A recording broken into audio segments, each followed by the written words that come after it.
MLS has always marketed itself as the league of the future, exciting, innovative, and family-friendly. But beneath the clean stadiums and the flashy signings lies a side the league doesn't like to talk about. From coaches accused of abuse to owners investigated for racism. From wild on-field meltdowns to off-field scandals that forced major rule changes. These are the stories that didn't just make headlines, they nearly broke the league. This is every MLS story that went too dark. Let's start with the early cracks, because before MLS became this flashy, expanding league with 30 clubs and global superstars, it was struggling to even keep its structure intact. Back in 2010, there was a serious labor dispute that almost shut the whole thing down. The MLS Players Union and the league were locked in a bitter standoff. Players wanted guaranteed contracts and more freedom of movement. MLS, on the other hand, still operated with this weird single-entity system where the league, not the clubs, owned the players' contracts. FIFA guidelines ignored. The players felt like they had no voice. The strike was so close that teams were pulling out of preseason matches and the league was drawing up contingency schedules without players. It was that bad. The deal was eventually struck just 5 days before the season opener. The moment exposed how fragile the league's foundation was. The players got some concessions, but the deeper issues with MLS's centralized control model didn't just go away.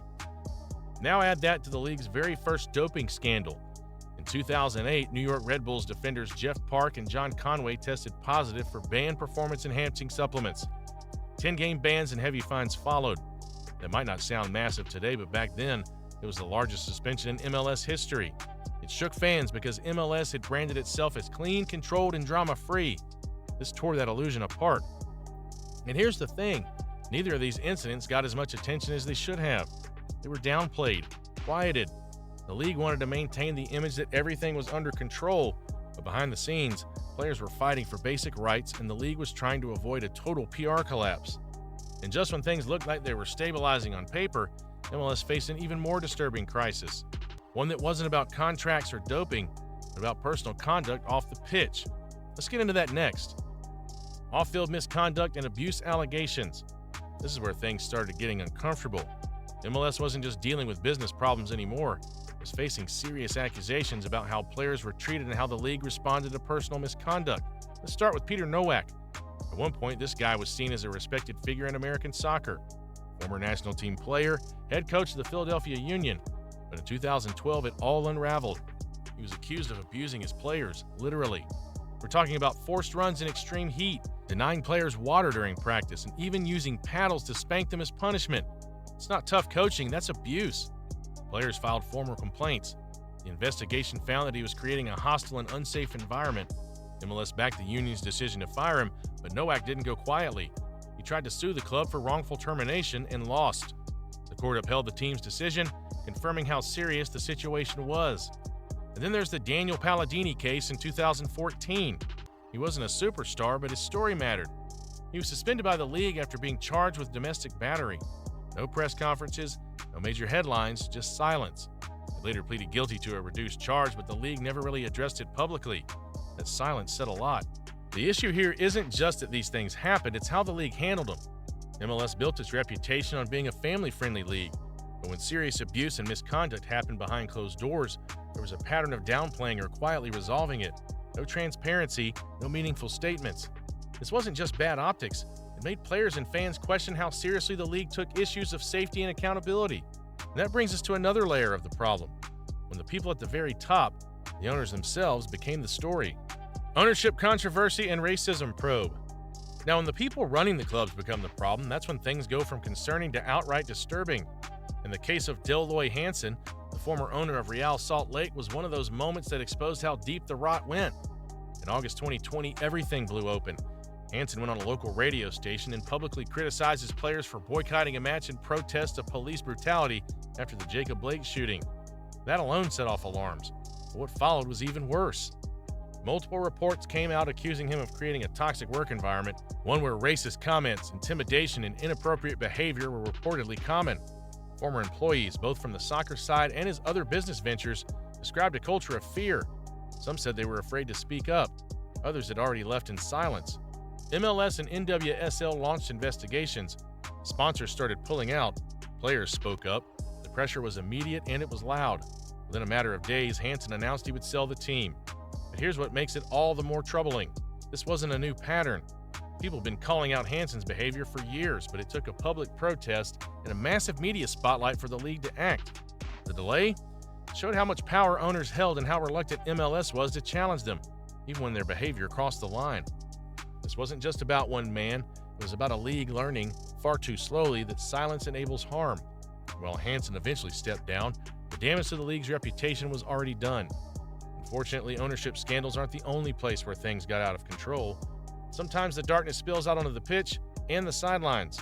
Let's talk about one of the most chaotic modern rivalries and the fight that brought it all into question: on-field chaos and rivalry fallout. Let's move on to something that played out right in front of the cameras, because sometimes the darkness isn't buried in contracts or lawsuits. Sometimes it erupts on the pitch, in full view of the fans, and the league still struggles to handle it right. Earlier in 2024, things got ugly between New York City FC and Toronto FC. Not once, but twice in the span of a few months.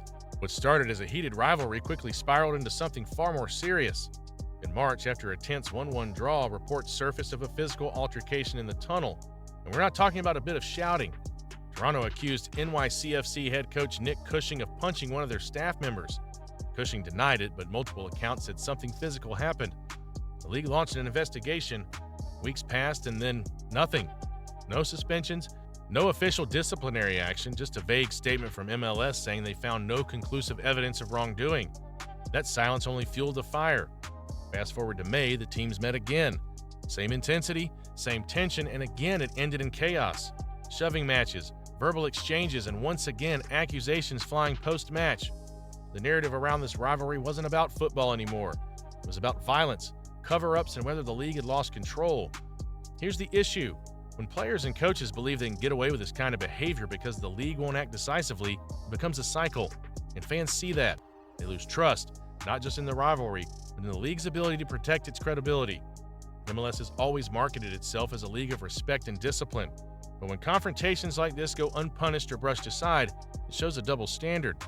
If it were a lesser-known player, probably a long ban, but a head coach, nothing.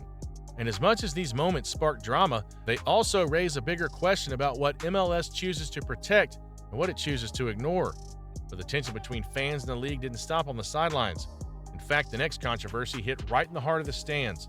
Let's talk about when MLS tried to police its supporters and it completely backfired. Fan versus league, the Iron Front flag ban. Now, let's talk about a moment where the league didn't just clash with players or coaches, it went head-to-head with its fans. The fallout was one of the biggest supporter-led protests in MLS history. In 2019, MLS introduced a new fan conduct policy that banned political symbols in stadiums. And that's where everything exploded. Because included in that ban was the Iron Front symbol, 3 arrows pointing down and to the left. Supporters groups have been using it to protest fascism and show solidarity against hate. For them, it wasn't politics, it was about basic human rights. But MLS saw it differently. They said it violated their policy. So when fans continued to bring Iron Front flags and banners to games, security started confiscating them. Supporters were ejected, season tickets were suspended, entire sections went silent in protest. The biggest moment came in Portland during a nationally televised game. The Timbers Army staged a 33-minute silent protest to symbolize the 1933 banning of the Iron Front by the Nazis. No chants, no drums, just silence. And it hit hard. You could feel the message. Across the league, supporter groups joined in. The Independent Supporters Council issued public statements. Fans marched outside stadiums. Some clubs tried to support their fans quietly, but MLS stood firm, at least at first. Eventually, the pressure became too much. With headlines mounting, protests growing, and public image taking a hit, the league backed down. The Iron Front symbol was removed from the ban list. MLS admitted it had mishandled the situation, but the damage was already done. This wasn't just a disagreement over a flag, it was a test of values, what MLS stood for, and how far it would go to maintain control over its image. And in this case, it was the fans who forced change, not the league. But control is something MLS has always struggled with, especially when it comes to high-profile players and the way the rules get bent just to bring them in. Let's talk about the moment the league broke itself for one man, David Beckham. The Beckham rule, when the league bent the rules. If there's one moment that changed the trajectory of MLS forever, it was David Beckham's arrival in 2007. But the way it happened, that's where the story gets murky. At the time, MLS was still trying to gain serious relevance. The league had talent, sure, but nothing global. Beckham wasn't just a player. He was a brand, a global superstar, and MLS wanted him badly. But there was a problem, the salary cap. No club could afford him under the existing rules. So instead of sticking to the structure, MLS created a new one, literally overnight. They introduced the designated player rule, unofficially known as the Beckham rule. It allowed teams to sign one player whose salary wouldn't fully count against the cap. It was MLS's way of saying the rules apply until they don't. Now, from a business standpoint, this was huge. Beckham brought attention, sponsors, ticket sales, and media coverage that the league had never seen. But from a competitive and structural point of view, it set a precedent that's still haunting the league. Because once you make an exception, it opens the door for more. Suddenly, certain clubs had an advantage. Teams with deeper pockets could bring in global stars, while smaller market teams were left to play catch-up under the same rules. It created an imbalance that still exists today. And even though the league expanded the DP slots later, the original message was clear. MLS isn't afraid to rewrite the rulebook if the name is big enough. And it didn't stop with Beckham. After him came players like Thierry Henry, Zlatan Ibrahimovic, and Gonzalo Higuain, all under special terms, often with creative financial packaging that blurred the line between legal and convenient. The league had chosen spectacle over structure. And while that might have worked for headlines, it started raising serious questions about fairness, transparency, and the integrity of the competition. But even with the stars in place, one thing MLS could never fully fix was the refereeing. Because no matter who's on the pitch, if the decisions don't make sense, fans will notice. Let's dive into the officiating chaos next. Refereeing chaos and VAR controversies. Even with all the big signings and league expansion, MLS had never been able to escape one major problem: the officiating. We're not just talking about the occasional missed foul. We're talking about years of inconsistency, confusion, and decisions that left players, coaches, and fans shaking their heads. For a long time, refereeing in MLS was seen as substandard. There were games where the officials completely lost control. Soft penalties one week, clear fouls ignored the next. The league tried to fix this by introducing VAR in 2017, thinking technology would finally bring clarity. Instead, it opened up a whole set of new problems. Some of the most bizarre decisions in recent MLS history have come after VAR reviews. Goals ruled out for offside after several minutes of frame-by-frame analysis, red cards overturned for unclear reasons, and in many cases, there was zero explanation to the fans. Just long pauses, confusing outcomes, and a stadium full of people wondering what just happened. It's not the VAR itself is the issue, it's the way MLS uses it. There's no transparency, no open communication. Other leagues have refs explain decisions over the PA system. MLS didn't implement that until 2023, and even now, it's hit or miss. The worst part? Some clubs have started to believe that certain teams benefit more than others. Whether that's true or not doesn't even matter anymore because the perception's real.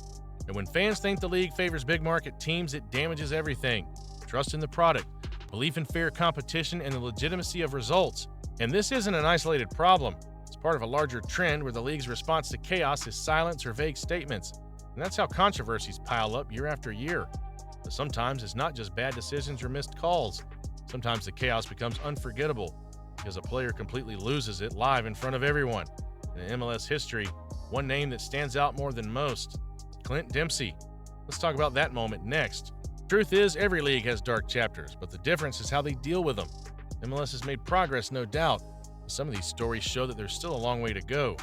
So the next time someone tells you MLS is just a young league figuring it out, remember, these weren't growing pains. These were serious missteps that could have taken the league in a very different direction, and they almost did. But what do you think? Did I forget any story that went dark? Well, let me know in the comments, and don't forget to check out our last video, and don't forget to subscribe to the channel and click that bell. Thank you.